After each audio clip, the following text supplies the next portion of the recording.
Buongiorno da Portoviro, buongiorno da Leandro Maggi. Dal 28 ottobre al 1 novembre 2023 l'Associazione Culturale Artisti del Delta, che si occupa di mostre d'arte in Italia e all'estero, propone la mostra concorso d'arte contemporanea che già si preannuncia come uno degli eventi artistici più interessanti dell'anno del nostro territorio. Ascoltiamo la Presidente dell'Associazione, Gabriella Burgato Dumas. Questa è la terza edizione della Biennale di Arte Contemporanea qui nella nostra sede a Portoviro degli Artisti del Delta.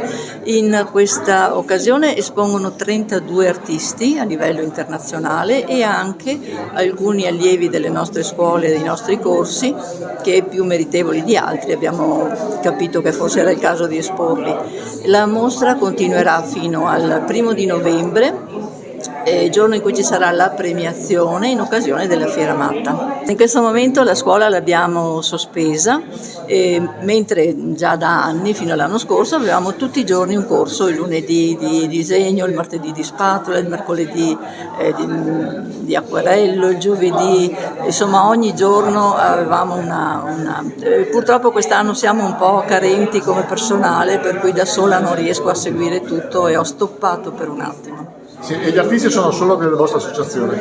Gli artisti sono dappertutto, perché ne abbiamo da Pordenone, da Modena, da Faenza, è abbastanza, ha spaziato abbastanza, perlomeno fino all'Italia centrale. Adesso ti facciamo una domanda personale, tu sappiamo che hai esposto addirittura al Louvre, le prossime esposizioni tue come Gabriella Dumas artista?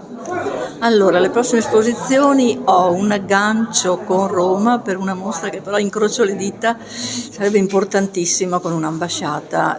Poi ce n'è un'altra invece insieme ad altri artisti a Malta con i quali avevamo già fatto un gemellaggio l'anno scorso e ripetiamo il gemellaggio quest'anno. E comunque vada sarà un successo. E comunque vada sarà un successo. Grazie Gabriella.